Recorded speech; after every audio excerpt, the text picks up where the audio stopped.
बाबा आप लोग कहाँ से आए हुए हैं? सीतामढ़ी जिला सुंदरपुर सुंदरी कैंप।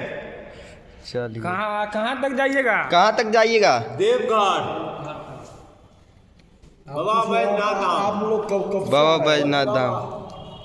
आप लोग कब से आ रहे हैं बाबा धाम? हम लोग 5 जनवरी से डोले हैं सीतामढ़ी सुंदरी कैंप से। आज 10वां दिन है बलिया बुलाओ। अभी 10 दिन और लगेगा देवघर जाने में यहाँ से। 10 दिन और लगेगा जाने में? जी 10 दिन में पहुंच जाइएगा? जी। चलिए। हर हर महादेव जय भोले। हर हर महादेव।